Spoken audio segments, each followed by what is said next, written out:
Donc là, l'idée, c'est de calculer donc l'espérance mathématique d'une loi exponentielle de paramètres lambda. On se situe dans le cas général, on ne prend pas un lambda en particulier. Et la formule qui permet de calculer l'espérance mathématique de n'importe quelle loi d'ailleurs, c'est cette formule-là. C'est l'intégrale, donc a priori sur R tout entier, sauf s'il y a des valeurs qui sont nulles, auquel cas on va restreindre cet intervalle. On le verra pour le cas de la loi exponentielle. Et ici, on a juste besoin de remplacer f de t par la fonction de densité de la loi dont on veut chercher l'espérance mathématique. Et nous savons que la fonction de densité de la loi exponentielle, c'est lambda fois exponentielle de moins t. Donc l'idée, c'est de calculer cette intégrale.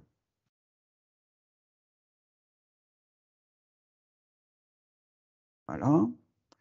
Et donc si je remplace f de t par ce terme, donc ce qu'il faut que je fasse, en fait, c'est trouver une primitive, puisque j'ai à calculer l'intégrale de ce truc-là, de cette expression-là, il faut que je trouve une primitive de cette fonction-là.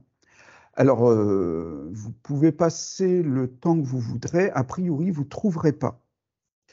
Il y a donc plusieurs possibilités qui s'offrent à vous.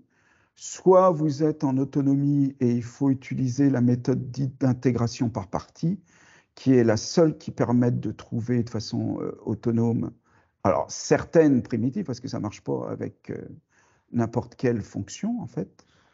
Soit vous êtes dans une situation où on vous donne un coup de pouce et on va dire que on va se mettre dans cette situation, bien entendu, de celle du coup de pouce, parce que si par exemple vous avez des évaluations qui durent 1 heure, bah, pour pouvoir faire une intégration par partie, il faut quasiment une demi-heure, et donc on a le temps de vous évaluer sur rien d'autre. Donc, a priori, vous bénéficierez, quoi qu'il advienne, d'un coup de pouce. Et alors, le coup de pouce, il est ici, alors il est, on peut vous donner, le coup de pouce peut aller jusqu'à vous donner la primitive, mais bon, c'est un gros coup de pouce là pour le coup. Et le coup de pouce, ça peut être une indication de ce type-là. Là, c'est dériver la fonction. Vous verrez bien ce qui va se passer après. Bon, alors bon, coup de pouce, j'y crois, donc je vais faire confiance en ce que m'indique le créateur de l'énoncé. Donc je dérive ce truc-là. Ça, c'est de la forme U fois V. Hein. Il y a un terme avec des T ou des X, hein, peu importe. Là, la variable, c'est T. Il y a un terme avec des T, donc ça correspond à un U de T, par exemple, et multiplié par un terme où il y a également le T, donc c'est de la forme V de T, U de T fois V de T. Je vais donc appliquer la formule dérivée de UV égale U' fois V plus U fois V'. Donc là, le choix finalement a été de mettre le lambda avec le V. Hein. Le U de T, c'est T tout seul. Le V de T, c'est lambda fois exponentielle de moins T. Donc, j'applique cette formule, sachant que ici, je vais être obligé de dériver ce truc-là. Donc ça, c'est un U'V plus UV'. Le V', pour l'instant, je ne l'ai pas calculé. Mais ici, on va appliquer la formule dérivée de exponentielle de U égale U' fois exponentielle de U. Donc, ça va donner donc la dérivée de ce truc-là, c'est moins lambda. Et moins lambda, quand il sera multiplié à lambda, ça donnera moins lambda carré. La dérivée de t, c'est 1. Et c'est les deux seules modifications que j'ai apportées à cette étape-là. Ensuite, alors, 1 fois lambda, c'est lambda. Et ici, l'idée, c'est d'observer que finalement, là, il y a quelque chose qui ressemble au G de t de départ. Alors, G de t, c'était cette expression-là, hein, dont je cherchais une primitive.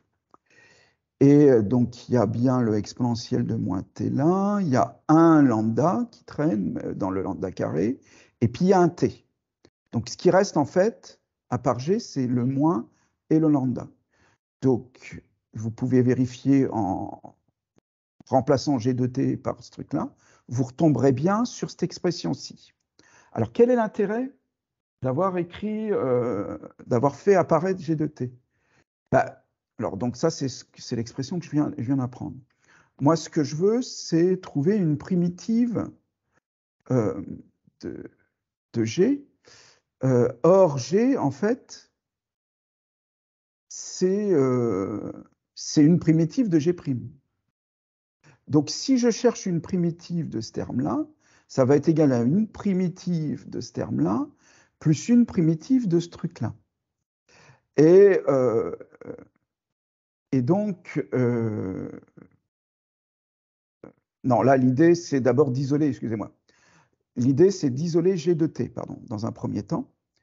G de t, donc je vais faire passer, par exemple, moins lambda G de t dans le membre de gauche, ça va faire lambda G de t, et le G' dans le membre de droite. Et après, je diviserai les deux membres par lambda. Donc, je me retrouve avec G de t qui est égal à ce truc-là. Et ça, ça va me permettre plus facilement de trouver une primitive de G de t. Pourquoi? Parce que ça, je sais le primitiver. C'est moins 1 sur lambda fois exponentielle de moins lambda t.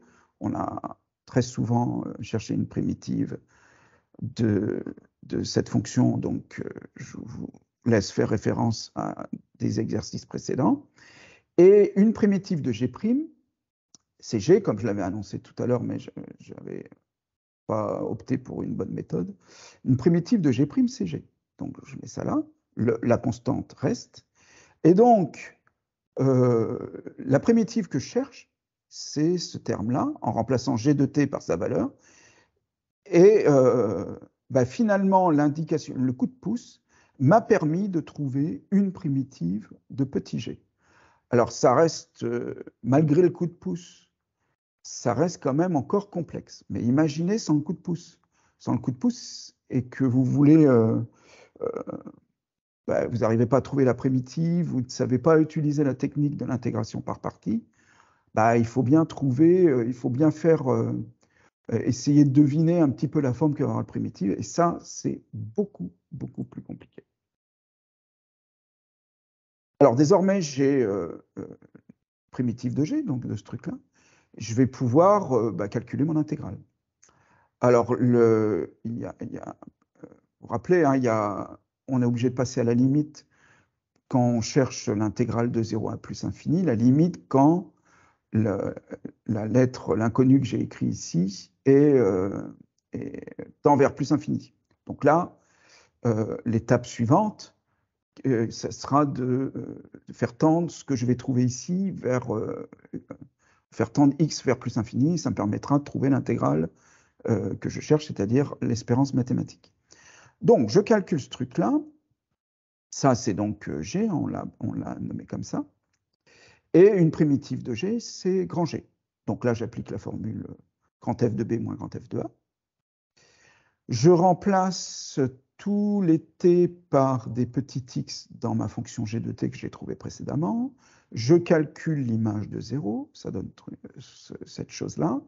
Et donc, moyennant le fait que exponentielle de 0 fait 1, je mets tout sur lambda pour avoir une seule fraction. Donc, ce terme-là, on va le multiplier et le diviser par lambda, d'où le lambda qui est ici. Et donc, l'intégrale, cette première intégrale avec la borne x, me donne ce terme-là.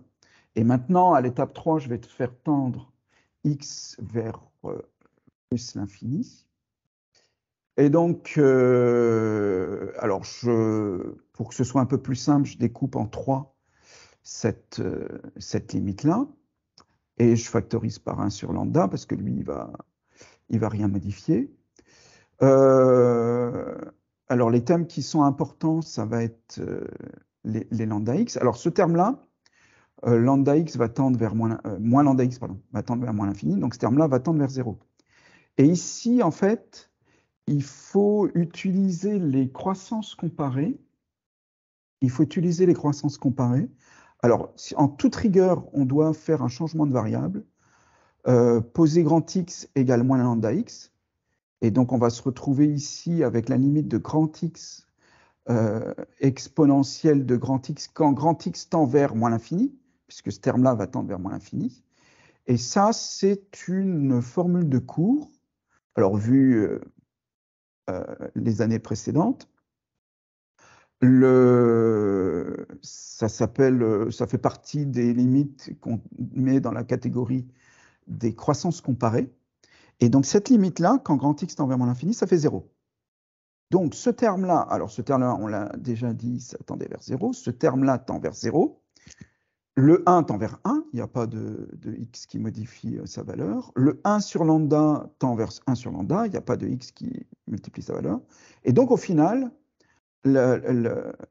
l'espérance mathématique de cette loi exponentielle, ça va être 1 sur lambda fois 1, c'est-à-dire 1 sur lambda.